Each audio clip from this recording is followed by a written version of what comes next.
अस्सलाम वालेकुम दोस्तों। उम्मीद है आप सब खैरियत से होंगे और अल्लाह पाक से दुआ है अल्लाह आपको सबको हमेशा खैरियत से ही रखे। दोस्तों, आज 26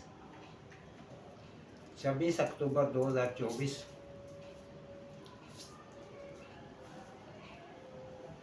22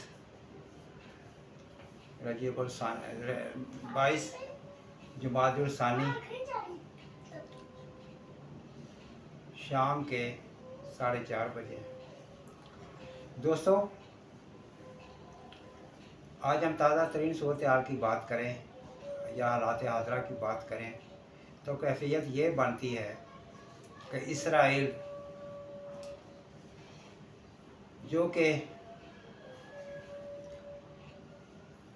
फ़लस्तीन को हड़प कर चुका है और आस पास के कुछ ममालिक से उर्दन शाम वगैरह के इलाके अपने शामिल करके अपने कब्ज़े में लेकर एक बड़ा मुल्क बनाने की कोशिशों में है और इसमें काफ़ी इलाके उसने कब्ज़ा कर चुका है। मकबूजा इलाके कहते हैं, अब तो वो सारा इसराइली कहलाता है।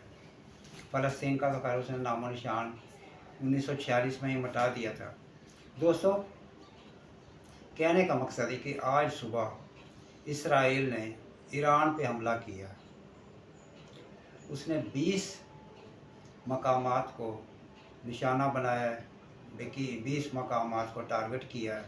उसका मकसद ये है कि ये जंग किसी तरह पूरे खित्ते में फैल जाए और ताकि उसका सरपरस्त जो है साम्राज्यी कुव्वत जो है या साम्राज्यी कुव्वतें हैं उनका सहारा लेकर वो ग्रेटर इसराइल कायम करने में कामयाब हो जाए। जो दोस्त खबरों पर नज़र रखते हैं उनको ये याद होगा, या वो पहले के जो लोग हैं आज से 40-50 या इस वक्त जो 60, 65, 70 साल उम्र रखते हैं उनको याद होगा कि एक टाइम में सन 80-82 के ज़माने की बात है। इसराइली एक वज़ीर ने ये तक कहा था कि मेरा बस चले तो मैं पाकिस्तान के इलाके कराची तक पहुंचूं। तो दोस्तों, उसका यही मकसद है आज वाज़े हो चुका है। बल्कि जो दानिशवर लोग थे जो बारीक बीनी से उसके हालात व वाक़यात का इसराइल के अज़ाइम का मुशाहिदा कर रहे थे, वो तो बहुत पहले से कह रहे थे कि इसराइल ग्रेटर इसराइल को कायम करने के लिए की तरफ गामज़न हो रहा है।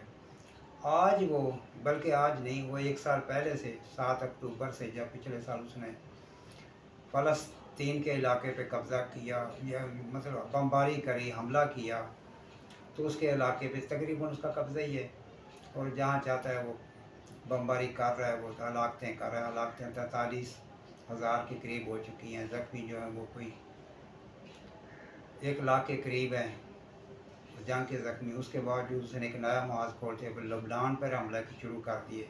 लबनान के भी काफ़ी लोग शहीद हो चुके। अब उसने एक नया महाज खोला है और वो है ईरान। दोस्तों, ईरान पर हमला होना कोई छोटी बात नहीं है। ईरान एक इस्लामी मुल्क है और गैर एलानिया तौर पे वो एटमी कुव्वत है, जो कि उसने इसका कोई ना ऐलान किया है और ना उसने कोई इस किस्म का तजर्बा किया, मगर ये हकीकत है कि वो एक एटमी ताकत है। मतलब ये ईरान अगर जंग में कूदता है तो जंग फिर सादा सी जंग नहीं रहेगी, आम हथियारों की जंग नहीं रहेगी, उसमें एटमी हथियार भी इस्तेमाल हो सकते हैं। और इसमें भी कोई शक नहीं है कि इसराइल के पास भी एटमी हथियार हैं, एटमी तवानाई है, वो कि गैर एलानिया है या उसको दूसरों के अता करदा दिए हुए हथियार हैं, लेकिन एटमी हथियार इसराइल के पास हैं और ईरान तो है ही है। जैसा कि हमने अर्ज़ किया, गैर एलानिया एटमी कुव्वत है वो। इस सूरत में अब इसमें कोई शक नहीं होना चाहिए कि इसराइल के अज़ाइम जो हैं वो इस खित्ते को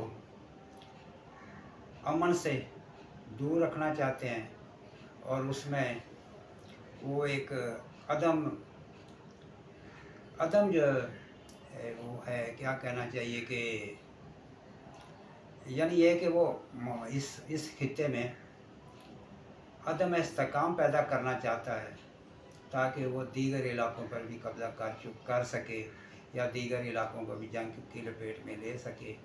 तो दोस्तों उसका यही मकसद है ईरान पे हमला करने का कि ईरान जवाबी कोई कार्रवाई करे ताकि अमेरिका जो उसका सरपरस्त है उसको भी मौका मिले, वो जंग में कूदे और इसराइल को ग्रेटर इसराइल बनाने में उसकी मदद करे। यहाँ हम अक़वाम मुत्तहिदा की भी बात करें जिसका क़याम दूसरी जंग अज़ीम के बाद, दूसरी आलमगीर जंग के बाद 1945 24 अक्टूबर को यानी आज से 77 वर्ष कबल हुआ था। वो अपना किरदार अदा करने में कुली तौर पर नाकाम रहा है। उसका किरदार यही था कि वो दुनिया में अमन अमान कायम करने की कोशिश करेगा, अमन अमान कायम करेगा। मगर आज बल्कि कई साल पहले से अमेरिका जो है वो इसराइल का सरपरस्त बना हुआ है और अपनी उसके ये किरदार है कि वो मुल्कों बिल्खुसूस इस्लामी मुल्क में अफ़गानिस्तान, लीबिया, फ़लस्तीन, लबनान, इराक, दीगर ममालिक, शाम, इन तमाम ममालिक में ना सिर्फ वो फ़ौजी कार्रवाइयाँ कर चुका है बल्कि कर रहा है और अपनी बालादस्ती कायम करने की पूरी कोशिश कर रहा है दीगर ममालिक पर भी। जो ममालिक पे वो बराह रास्त वो नहीं कर रहा, बालादस्ती कायम नहीं कर सकता, वहाँ उसने अपनी मर्ज़ी की हुकूमतें कायम कर रखी हैं, तो गोया उसको कोई रोकने वाला नहीं है। को अक़वाम मुत्तहिदा जो है UN है वो मुकम्मल तौर पर उसके सामने बेबस है और बिल्कुल वो किसी किस्म की उसकी रुकावट डालने की पोजीशन में नहीं है।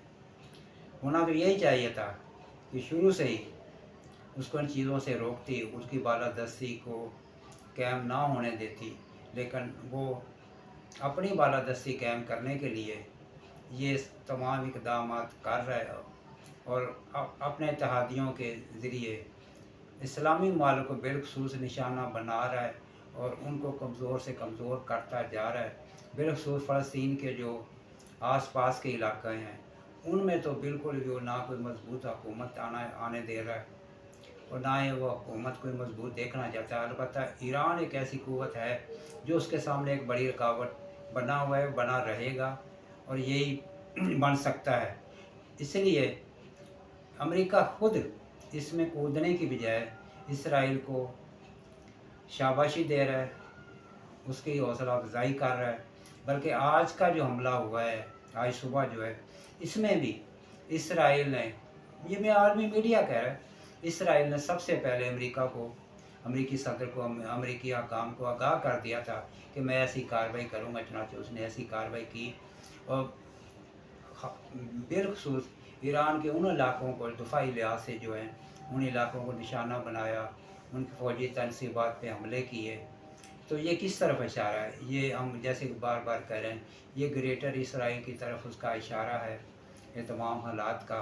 अगर उसको यहाँ ना रोका गया, अगर वो अक़वाम मुत्तहिदा या दीगर या इस्लामी मुल्क उसको यहाँ रोकने में नाकाम रहे तो फिर इसमें कोई शक नहीं कि वो कराची तक पहुंचने की कोशिश करेगा, जैसा कि उसने आज से 40-42 वर्ष पहले ही कह दिया था उसके एक वज़ीर ने कि हम अमेरिका तक जाने की कोशिश, हम कराची तक पहुंचने की कोशिश करेंगे, वहां तक कब्ज़ा करने की कोशिश करेंगे। तो दोस्तों ये ना समझा जाए कि वो कि लबनान तक महदूद रहेगा या वो इराक ईरान तक महदूद रहेगा और उर्दन शाम तक महदूद रहेगा, लेकिन वो पाकिस्तान को भी अपना निशाना बना सकता है और वो कोशिश भी कर सकता है, क्योंकि उसका ग्रेटर मंसूबे में, ग्रेटर इसराइल के मंसूबे में अगर कोई रुकावट डाल सकता तो ईरान है, कोई रुकावट है तो ईरान है। दूसरा मुल्क जो उसके लिए रुकावट बन सकता है वो पाकिस्तान है। चुनांचे वो किसी सूरत नहीं चाहेगा कि पाकिस्तान एक मजबूत मुल्क के तौर पे सामने आए या ईरान अमन अमान से रहे या उसके लिए कोई वहाँ का मतलब वसाइल के को इस्तेमाल करते अपने अवाम की फलाह के लिए कोई काम कर सके। तो चुनांचे ज़रूरत इस अमर की है कि इसराइल के इक़दामात को यहीं रोका जाए किसी भी तरीके से, ताकत से, अक़वाम मुत्तहिदा के ज़रिए से, क्योंकि आज तक जैसे कि हमने अर्ज़ किया 43,000 ख़वातीन, बच्चे, बुज़ुर्ग उसमें शहीद हो चुके हैं, जिसमें 15,000 से ज़ायद तो बच्चे हैं। इतनी तादाद तकरीबन ख़वातीन की है। बाकी जो लोग हैं वो आम शहरी हैं, जिनमें बुज़ुर्ग भी हैं, जवान भी हैं, यानी वो कोई फ़ौजी नहीं है या वो ऐसे लोग नहीं हैं कि जो हथियार उठाने वाले हों। दोस्तों, हमारा यही मकसद है, इस्लामी मुमालिक बिलखुसूस अक़वाम मुत्तहिदा आँखें खोले और इस तमाशे को अब यहाँ रोक दे, वरना ये पूरी इस खित्ते के साथ साथ पूरी दुनिया को ये जंग अपनी लपेट में ले सकती है।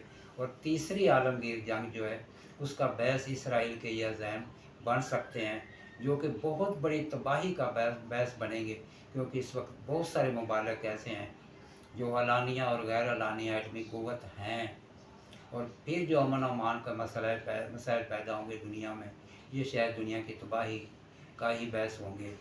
दोस्तों, अगर हमारी व्लॉग पसंद आए, लाइक कीजिए, शेयर कीजिए, कमेंट्स कीजिए, सब्सक्राइब कीजिए। अपने प्यारों का, अपने आसपास के लोगों का, अपने मताहत लोगों का बहुत सारा ख्याल रखिए। अल्लाह मेरा आपका और सबका हामी और नासर हो। अस्सलामु अलैकुम।